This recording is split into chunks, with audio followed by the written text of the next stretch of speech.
तो फ्यूचर्स और options F&O, अक्सर नए लोग इसे देख के थोड़ा घबरा जाते हैं ना। बहुत सारी जानकारी, कॉन्सेप्ट्स भी काफ़ी मुश्किल लगते हैं। अब हमारे पास ज़ीब्रा लर्न की एक किताब है, futures and options blueprint, beginners guide to derivatives. ये कहते हैं कि ये नए सीखने वालों के लिए एकदम सीधी राह है। तो आज हम इसी ब्लूप्रिंट को थोड़ा कुरेद कर देखेंगे। क्या ये वाकई एफएनओ की पहेली सुलझाती है या बस जानकारी का बोझ बढ़ाती है? ये सवाल तो दिलचस्प है। देखिए, एफएनओ पर बिगिनर गाइड्स तो कई हैं, पर असली बात यह है कि मुश्किल चीज को आसान कैसे बनाया जाए, वो भी बिना जरूरी डिटेल्स खोए। देखते हैं ये किताब इस पर कितनी खरी उतरती है। तो पहली चीज जो नोट्स में दिख रही है, किताब शुरू होती है बिल्कुल बेसिक से।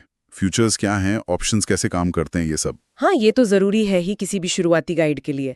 लेकिन सवाल ये है कि क्या ये सिर्फ परिभाषाएं बता रही है? मतलब सिर्फ क्या जानना काफी नहीं होता, क्यों और कैसे समझना ज्यादा जरूरी है। जैसे, क्या ये किताब सिर्फ ये बताती है कि कॉल और पुट क्या है, या ये भी समझाती है कि अलग अलग बाजार के माहौल में इन्हें क्यों इस्तेमाल करना चाहिए? सही कहा। एक मजबूत नींव का मतलब सिर्फ रटना नहीं होता। बिल्कुल।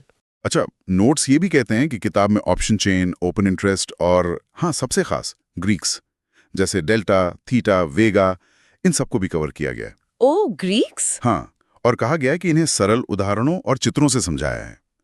ग्रीक्स तो अक्सर मतलब थोड़ी मुश्किल लगते हैं लोगों को। बिल्कुल। ग्रीक्स को आसान बनाना अपने आप में एक बड़ी चुनौती है।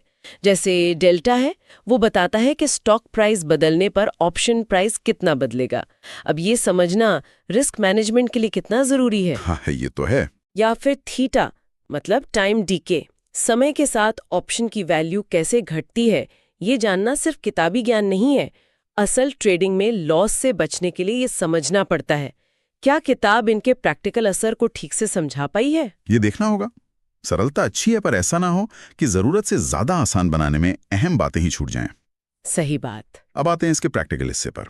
नोट्स के मुताबिक इसमें 15 से ज्यादा ट्रेडिंग रणनीतियां दी गई हैं, जैसे iron condor, bull spread, covered call. ये सब जानी मानी स्ट्रैटेजीज हैं। 15 से ज्यादा ठीक है। और हर एक के साथ क्या दिया है? Entry, stop loss? हाँ, एंट्री कैसे लेनी है, स्टॉप लॉस कहाँ लगाना है और रिस्क रिवॉर्ड क्या होगा, ये सब बताया है। ये अच्छा है। एक स्ट्रक्चर मिल जाता है नए ट्रेडर को। Entry, stop loss, risk reward, ये जरूरी चीजें हैं। लेकिन एक सवाल और है, क्या किताब ये भी समझाती है कि कोई स्ट्रैटेजी क्यों काम करती है? मतलब कवर्ड कॉल का लॉजिक क्या है, या किस मार्केट कंडीशन में बुल स्प्रेड बेहतर रहेगा? हाँ, ये पॉइंट वैलिड है। सिर्फ नियम जानना काफी नहीं है। बिल्कुल, ताकि ट्रेडर सिर्फ नकल ना करे बल्कि समझकर फैसले लें। सही। अच्छा, अब जरा कमियों पर भी बात कर लें जो नोट्स में बताई गई हैं।